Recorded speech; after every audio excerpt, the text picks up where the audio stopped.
Hey guys, Aaron Cybertron Zheng here, and today I'm bringing you some VOD analysis from my top 8 game from Oregon Regionals. I'm going to be doing VOD analysis for my top 8, top 4, and final set the next couple of days, so you can expect the semifinals tomorrow and finals the day after. But basically what these are meant to do is to kind of give you some insight into what I was thinking when I'm playing in actual tournament games. Of course, this was the Oregon Regional Championships, which took place last weekend. There were around 130 players or so, and there were a lot of championship points on the line in terms of Worlds qualification, so I really wanted to have a good finish. So if you enjoyed this kind of content, please share support by leaving a like in the video. I'd really appreciate it, and lots of good stuff coming in the future, including a team report. So in the top 8, I played against Nikolai Zielinski, who actually was the 2014 Seniors World Champion. You see his team on the screen: Snorlax, Metagross, Tapu Koko, Porygon, Arcanine, and Garchomp. Of course, you see my team on the right side, and going into this, basically I figured that Tapu Lele Drifloon was a really strong combination because I had Taunt on Tapu Lele, and he had so many physical type attackers, so I could just burn them immediately with Will-O-Wisp from Drifloon. In addition, I felt like Garchomp under Tailwind would just sweep Nikolai's entire team, so if I could manage a proper Tailwind setup, then I could sweep through. So those three I had pretty much locked in right from the start. The real struggle was figuring out what an appropriate fourth Pokemon would be, because you could kind of make a case for all of them. I opted for Arcanine in Game 1 because I felt like Intimidate was really important, given that Nikolai had 4 physical attackers. It also had a way to just effectively knock out the Metagross, and it actually does a decent amount of damage to Porygon. Cortana, on the other hand, is a little bit more frail, and Metagross gets one-shot by Nikolai's Garchomp, so I felt most comfortable with Arcanine. Figured, okay, if Game 1 doesn't go out too well, then I can kind of play it by ear and go from there. But my game plan Game 1 was really to, 1, deny any potential Trick Room from Porygon 2, and 2, maybe even set up a Tailwind and sweep him like Garchomp. Even though Nikolai did have slow Pokemon on his team like Porygon, Metagross, and Snorlax, the Garchomp and the Tapu Koko combination was really scary from him because my Garchomp is a slower variant. It's a little bit bulkier and it's Adamant instead of Jolly, so I figured he'd probably be outspeeding me if I don't have Tailwind up. So, you know, a couple things I really have to watch out for in this match is basically knocking out Porygon before he can get a Trick Room up, and really checking that Garchomp, whether through burns or whether just knocking it out. So Game 1, Nikolai decides to lead with Porygon and Garchomp, and I'm really happy about this lead, because Drifloon, of course, its Psychic Seed will activate from the terrain, and it instantly will be faster than anything on Nikolai's team, which was why I brought it into this matchup. And normally, you know, that might be a concern if your opponent has Trick Room, but my Tapu Lele has Taunt specifically to stop Trick Room. So with Drifloon and Tapu Lele here, I have a very safe kind of play of just Will-O-Wisp being Garchomp and taunting Porygon. Of course, there is a slight risk there if Will-O-Wisp misses. I figure Garchomp here is probably going to switch out or maybe go for the Z Tectonic Rage onto Tapu Lele, and if I hit the Will-O-Wisp, then I'm in really good position. Nikolai ends up not switching out, so I do connect with the Will-O-Wisp, and that means that Garchomp is burned, and that's really important because even if, you know, I don't get Tailwind up, now I don't have to worry nearly as much about his Garchomp than before because he won't be able to pick up those big knockouts, and Nikolai actually does burn his Z move immediately. So going for the Tectonic Rage, that's still going to do, of course, a ton of damage to Tapu Lele, but I'm happy about that because my Tapu Lele is pretty defensive, so I know once Garchomp's burned, I should be able to survive this. I should be able to prevent the Porygon from getting Trick Room up, and I can kind of go from there. So Tectonic Rage comes out, and it does around 60% or so. Tapu Lele does successfully get the Taunt off against Porygon, which means now it's stuck to using attacking moves, and Nikolai smartly knows, or maybe predicts the Taunt and just goes for an Ice Beam into Tapu Lele, but I know as long as he doesn't freeze me here, I'm good. And no freeze comes out. So turn 1 plays out exactly how I wanted it to, other than the fact that Porygon got some chip damage off with the Ice Beam, but pretty content about that because this Porygon now has 2 turns where it can't use Trick Room or Recover, so I know now maybe I can damage it a little bit heavily. In addition, you know, originally my game plan was to set up Tailwind if I could deny the Trick Room, and that's exactly what I was able to do turn 1. So now this next turn, I have a relatively safe play of just going for a Tailwind with Drifloon. The question is, do I really want to attack with Tapu Lele? Because Garchomp here most likely is going to want to switch out, but to play it safe here, you know, an Earthquake probably still knocks out Tapu Lele in the range I'm in, and he could have Poison Jab as well, so don't want to take that risk. I think I just went for the safe play of protecting Tailwind to guarantee that I outspeed him for the next 3 turns. Once I get that Tailwind up, my goal is to really knock out this Porygon before Tailwind could or Trick Room could potentially go up. So this next turn, yeah, that's exactly what I go for, and Garchomp actually does switch out, so I had an opportunity to go for a potential Psychic on a Porygon. At this point, I'm not really worried about the Garchomp because this burn, and my goal is to really get this Porygon out of the field, but I went for the safe Protect play because I know Porygon's probably going to stay in, so I can guarantee a Psychic off in that slot next turn. So I do get my Tailwind up. Metagross switches in, but I'm okay with that because I can Will-O-Wisp him or I can Shadow Ball him. And Nikolai makes a great read here. He predicts the Tapu Lele to protect and not only switches out Garchomp, but also just Ice Beams Drifloon. So really, really smart play by Nikolai there, but I can't be too upset about that. I know that even if Nikolai kind of makes the better prediction, I'm still in a really good position just because of the matchup that I have. So now, you know, I have Tailwind up. I have 3 full turns of Tailwind to take advantage of, and my goal is really to make sure that Porygon can't get a Trick Room up. There's not much on Nikolai's team. Actually, nothing resists Psychic other than that Metagross, so I have a very free play of just Psychicking into Porygon. And with Drifloon, I don't want to switch out quite yet, and Will-O-Wisp actually puts on so much pressure against physical type attackers like Metagross. So I go for the Will-O-Wisp onto Metagross. I don't want to Shadow Ball because if Metagross has weakness policy and I activate it, then Metagross can actually kind of just Zen Headbutt and knock out really everything on my team. So I don't want to proc a potential weakness policy because that's definitely an item Metagross can carry. Nikolai decides to just protect here, but that's important information revealing to me that he is not choiced, most likely. So Will-O-Wisp goes into the protect, but that's fine. I'm just going to get a free Psychic off against Porygon, and Porygon reveals itself to be not that specially defensive, as my Life Orb Psychic does around over 100, actually 130 HP exactly, so that's a lot of damage. That's around 2/3 of Porygon health. And he actually Ice Beams into my Tapu Lele, which is exactly what I was hoping for, because now I get the free switch into my Garchomp. And of course, Tailwind is still up. Garchomp puts on immense pressure against both of these 2 Pokemon, but the one issue right now is that my Drifloon doesn't carry away to touch this Porygon, and an Earthquake surely won't knock out Porygon. So I have to make a call here, right? I could Z-move in a Porygon, but if Nikolai is smart, he could actually switch Porygon out, sacrifice it, and then switch it back in.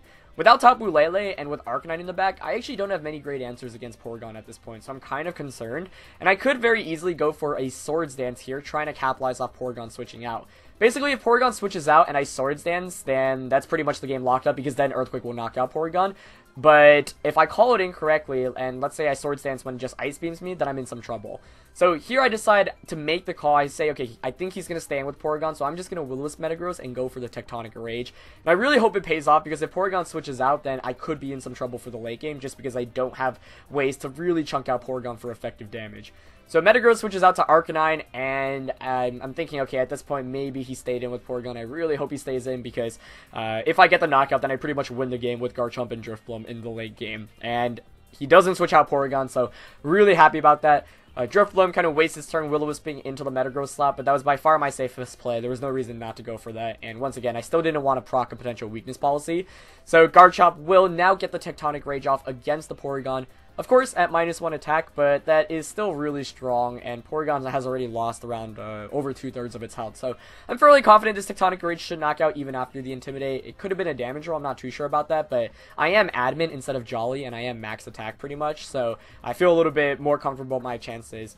Indeed, I do get that knockout, and now I'm in a really, really good position. Not only do I have another turn of Tailwind left, but Nikolai's Garchomp is burned and no longer has the Z move. He's got Arcanine, he's got Metagross in the back, and I've got my own Arcanine in the back, which deals with Nikolai's Arcanine and Metagross. So I feel really comfortable with my position. I do have another turn of Tailwind, and so to capitalize off this turn, I know like Garchomp on Nikolai's end has already burned the Z move. I know I have Swords Dance, and so I can make a pretty big play here. My Drifloon does have Destiny Bond, and Destiny Bond is really cool, especially on the last turn of Tailwind, because it basically says, okay, if you knock out my Drifloon, I get a free knockout onto you, and we trade knockouts. If you don't knock out my Drifloon, then because of the speed boost from Unburden, I can still just go for another Tailwind. So there's not much reason not to go for a Swords Dance and a Destiny Bond play here. I don't know whether Garchomp has Dragon Claw or not, but even if it does, my Garchomp's, like I said, pretty bulky and he's burned, so it's not even going to do too much damage there. Nikolai ends up going for the Extreme Speed, maybe just forgetting about the Psychic Terrain, but I know that Arcanine can't really do too much in this position anyway. If anything, maybe he would have just targeted the Drifloon for a knockout. So I get the free Swords Dance off, and once Garchomp gets the Swords Dance off, I mean, Earthquake just sweeps through everything, and that's kind of what I identified in Team Preview going into this game. So Garchomp actually does reveal Dragon Claw, and that's pretty important information to me to know as well, because a lot of Garchomps nowadays don't carry Dragon Claw, simply because of the prevalence of Misty Terrain from Tapu Fini, and because, you know, you actually don't use Dragon Claw that much. Moves like Fire Fang and Poison Jab and Earthquake give you so much coverage. So Tailwind expires now, but Drifloon is still the fastest Pokemon on the field, so there is no reason for me not to just go for a Tailwind and a Protect. Don't really want to risk any critical hits onto my Garchomp, and I don't know whether his Garchomp is faster or not, but I presume that it is, given that team composition. Like, normally when you see Coco Garchomp, a lot of the times the Garchomp is max speed or Jolly, so I don't want to take that risk. I don't want to get crit here because he could Extreme Speed and Dragon Claw onto my Garchomp, so I'm just going to Tailwind and Protect. Even if Drifloon goes down, like, I get my free switch into Arcanine, and then my Garchomp can just Earthquake away, and there's no way that, you know, with 3 turns of Tailwind, that really Garchomp can't capitalize off this. So Metagross is going to switch out, which I think is a smart play by Nikolai, trying to get that Intimidate Shuffle back in and out, but like I said, I'm just going to go for a safe play, protecting Garchomp. But Nikolai here actually makes a really good read. Drifloon first is going to get the Tailwind up, so, you know, there's no reason not to make this play, because even if I lose Drifloon, I get my guaranteed Tailwind up. Nikolai makes a good read there. Instead of Dragon Clawing my Garchomp, expects to protect and just Dragon Claws Drifloon. He knows he's in a position right now where basically he has to call everything right, and even with that, I think at this point he might have to maybe hope for a choke on my end.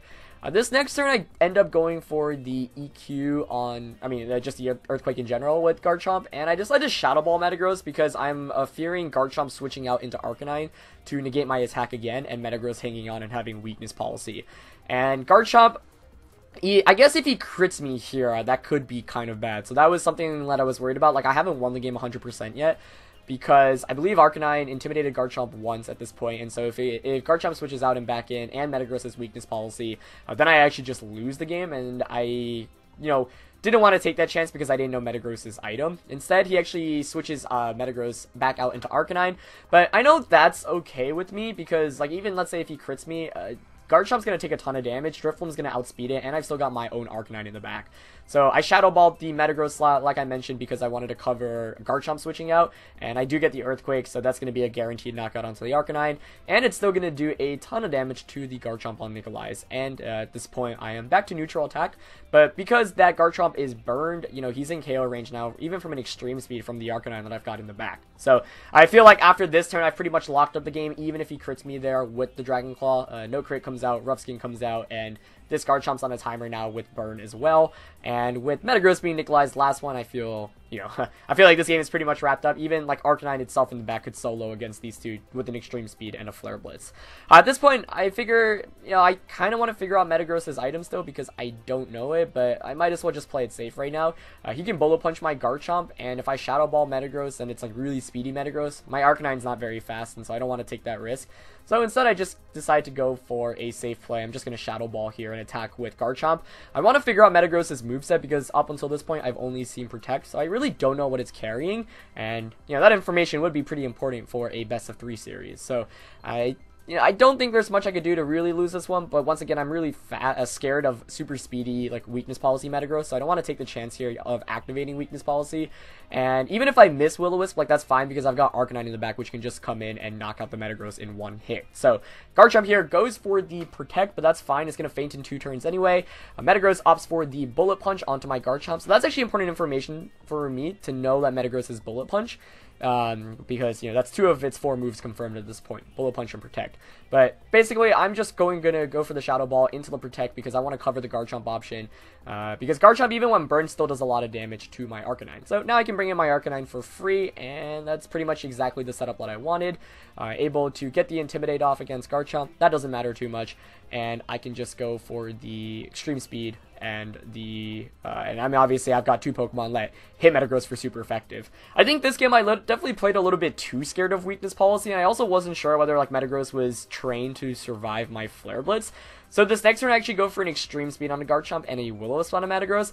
I guess this potentially could have been risky. I know Metagross can't knock out my Arcanine because it's not Choice Banded or Life Orbed. So like a Zen Headbutt and Earthquake, any of those attacks wouldn't one-shot me, and I do have the Berry. In fact, if anything, it would proc my Berry, but I suppose, like, if he crit hit me here, that could have been potentially pretty bad. So I ended up going for the Extreme Speed and the Will-O-Wisp, but I know, like, in order for all things to go wrong, I have to Wisp Will-O-Wisp. He has to crit me with whatever attack he goes for, and it has to knock out Arcanine. My Arcanine's so, like, really bulky, so even with all those, like, I felt pretty good about my chances, as opposed to, say, me going for a Shadow Ball, knocking out Garchomp, Metagross being faster, he is able to, let's say I proc the weakness policy, then he Zen Headbutts my the Zen headbutts my Drifloom, or even Zen headbutts my Arcanine, because you see Will-O-Wisp actually does a ton of damage there. Yeah, so basically my fear was this Metagross was super bulky, but I suppose if he was super bulky, then he couldn't be speedy, and if he was super speedy, he couldn't be bulky, so I think maybe it would have been just smarter to go for the Flare Blitz and the Shadow Ball, because, that would have basically pretty much ensured the win for me, I think, but at that point, I was just, like, really concerned. I had, like, this scenario kind of twisted in my head there, but fortunately, I do connect with the Will-O-Wisp, and that pretty much seals up this game. There was, like, very, very small percentages I could have lost this one, and that's because I was too afraid of a potential weakness policy on Metagross. So I think I should have played a little bit more aggressively there. But at this point, I know I can go for the Shadow Ball because he's burned, so even if there is a weakness policy, it's not going to do anything. And I actually confirmed that he's not weakness policy, so that's important information to know. Finally, I'm in a position where I can just attack him with 2 super effective attacks, and there's no fear of me losing. He goes for the Bullet Punch there, maybe trying to conserve some speed information, but I end up winning the first game 2-0.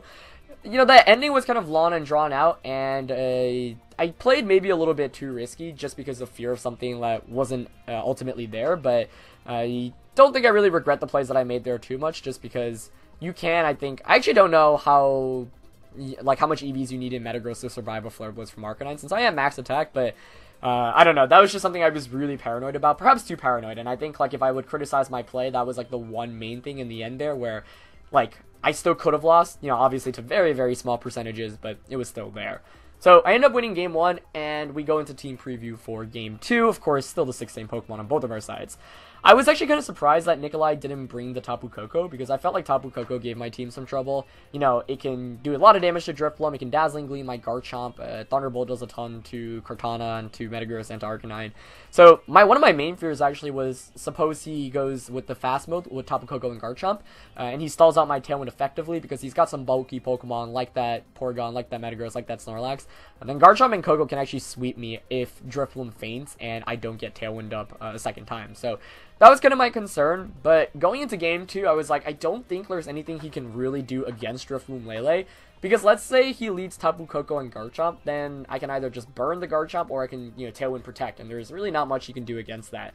And once I get the Tailwind up, Tapu Lele one-shots so much of Nikolai's team. So I decided to go with the exact same 4 as the last game, because I feel like it worked really well. Arcanine for Intimidate's really essential against Garchomp, and last time I got a little bit lucky, getting that burn off turn 1, but I feel like, let's say Nikolai doesn't allow me to burn him, then at least I'll still have some insurance with Arcanine in the back for Intimidate.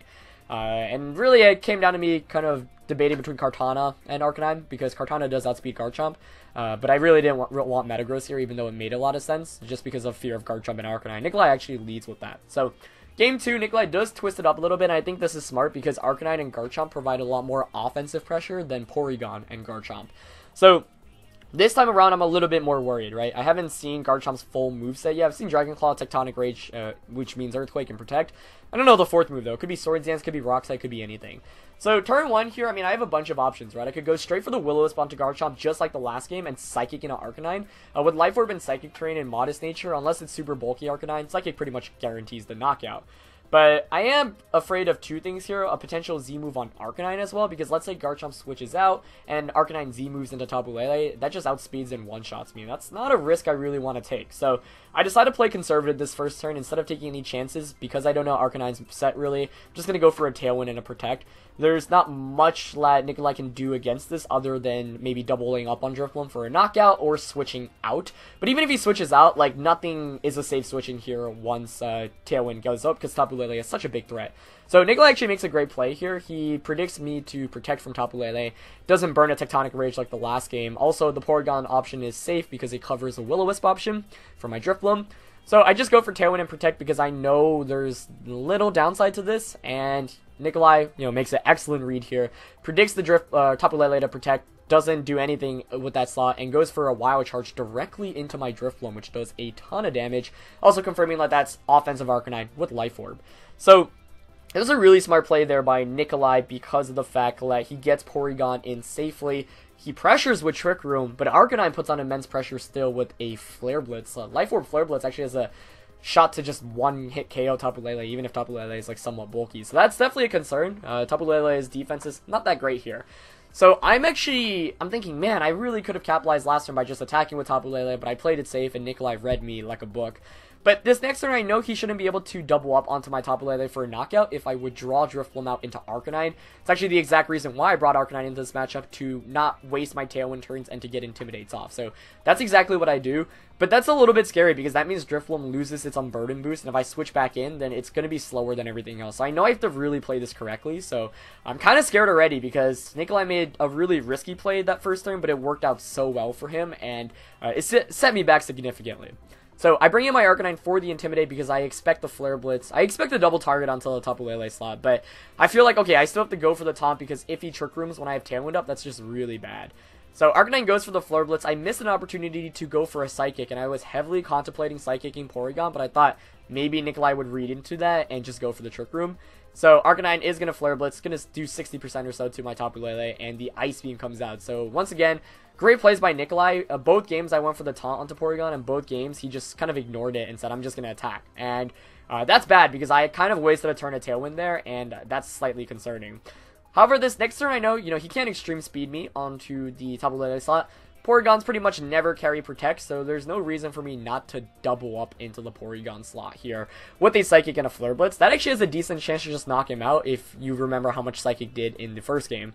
Of course, Nikolai could capitalize off this by switching out Porygon, and I think I didn't bring the best materials to deal with Porygon in the late game, because Tapu Lele is by far my best tool against it with Psychic and Taunt. Arcanine's Flare Blitz does around 40% or so, and so a Flare Blitz and a Tectonic Rage will probably knock it out as well. But if Nikolai could burn my Tectonic Rage, then with Arcanine, Garchomp, and Drifloon, I really had nothing there. So I decided to go all in on this play, so I'm really happy to see that Porygon switch stays in, because even if I don't knock out the Porygon, I get a free switch into something in the back, and presumably that Garchomp, and then Porygon should be in KO range. But instead he stays in with Porygon, so I get the Flare Blitz Psychic double target, and Psychic actually just knocks out Porygon, which is a testament to how strong Life Orb Tapu Lele is. That's exactly why I use Life Orb, because with Specs you can't taunt, and with no Life Orb then your Psychics are doing under 50%, even with Psychic Terrain most of the times, because Porygon 2 is so especially defensive. So we trade knockouts there, but I feel I'm happy about that. I mean, I really wanted that knockout onto Porygon, and I feel okay about my position, but I'm still not out of it yet.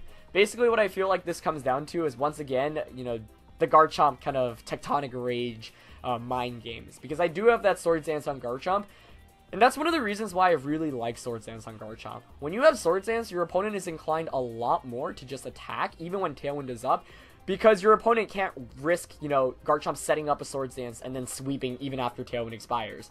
So this next turn I have a big call to make. I have to say, okay, I either just go straight for the Tech Rage into my opponent's Garchomp, or I go for maybe a Swords Dance. However, I know I'm probably going to want to switch out my Arcanine. His Arcanine on Nikolai's end is revealed that, it's Wild Charge, Flare Blitz, Extreme Speed. So there's no Will-O-Wisp pressure. There's no even Bulldoze pressure. So I know that Arcanine can't really touch my Garchomp. So what I'm going to do here is I'm going to switch out my Arcanine into my Drifloon, and I'm going to go for the Tectonic Rage into Garchomp. And I feel like that's my safest play, because even if Garchomp protects here, I do some damage with Tectonic Rage, and then I can switch back out into my Arcanine for Intimidate the following turn to, avoid the damage, or avoid the one-shot from Garchomp on Nikolai's end. And I'm adamant and a little bit bulkier, so I know Tectonic Rage, even by itself, doesn't have a great chance to one-shot me, whereas with adamant against opposing Garchomps, if they're not bulky, you have a really good chance of one-hit KOing them. So Nikolai doesn't protect there with Garchomp, and that's really, really good for me here, because even if I don't get this knockout here with Tectonic Rage, I still do so much damage, and that should put myself in a position where my Arcanine can actually sweep this game. Because I've got Bulldoze on my Arcanine, because I've got Flare Blitz to deal with the potential Metagross in the back, I feel pretty good about my chances here. The Tech Rage actually gets the one-hit KO there onto Nikolai's Garchomp, so that's really, really, really good for me. And Wild Charge comes out into the Drifloon, but I'm fine sacking Drifloon here, because that means another free Intimidate for me once Arcanine comes in.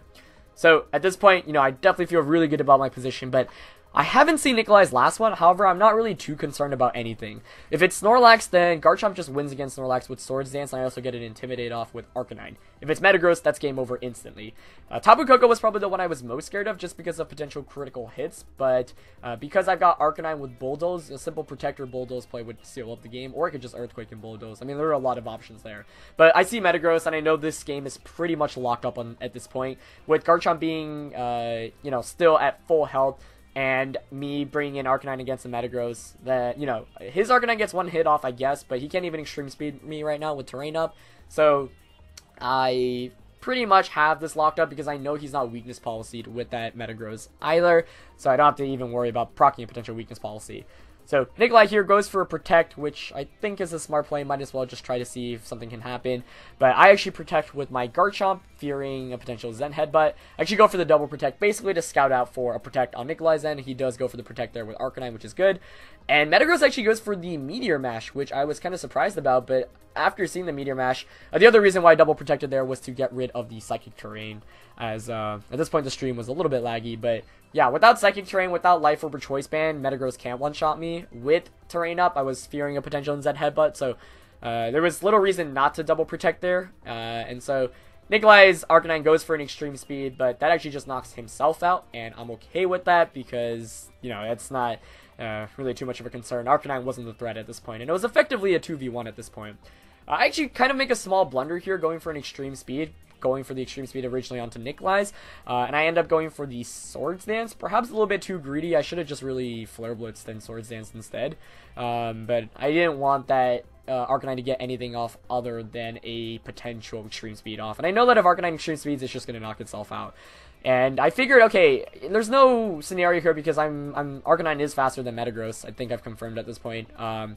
And even with the critical hit on the Garchomp, he's going to take damage from Extreme Speed and the Rough Skin if he targets Garchomp, then I can just Flare Blitz for the knockout. So Metagross protects here, but now with the Swords Dance on Garchomp as well, I can just Fire Fang and Flare Blitz, and there's no reason not to do that. With +2, like one of the reasons why I ran Fire Fang, Swords Dance, Earthquake, and Protect was because of Steel types. That was mainly against Celesteela, but Metagross, obviously it helped out in this position as well. Could Earthquake, but I don't want to risk, say, Protect Earthquake or whatever. So Metagross does Bullet Punch into my Garchomp. At this point, I'm confident Flare Blitz should be able to just pick up the knockout. So Metagross has actually taken some damage, 1/4 from Rough Skin and then a little bit from Extreme Speed. So that definitely puts it in KO range from the Flare Blitz. So Arcanine goes for that Flare Blitz, and it will be able to pick up the knockout against the Metagross. And I end up winning the series 2-0 against 2014 World Champion Nikolai Zielinski. It was a really good series, and I felt like it came down to one big call both games that really pivoted the game in my favor. In Game 1, it was the ability to Tech Rage that Porygon 2 for a knockout instantly, and in Game 2 was Tech Raging the Garchomp. So I was able to call it correctly, fortunately, with my Garchomp both games, and that's ultimately what sealed me the victory. So that's going to be it for this VOD analysis, guys. I hope you guys enjoyed. Thank you to Nikolai Zielinski for a really, really fun game, and to Nugget Bridge for streaming. If you guys are interested in more of these, please share your support by leaving a like in the video, and I'll be back with some more VOD analysis tomorrow and on Sunday with the top 4 and the finals. Thank you guys for watching, and I'll catch you guys next time. Peace.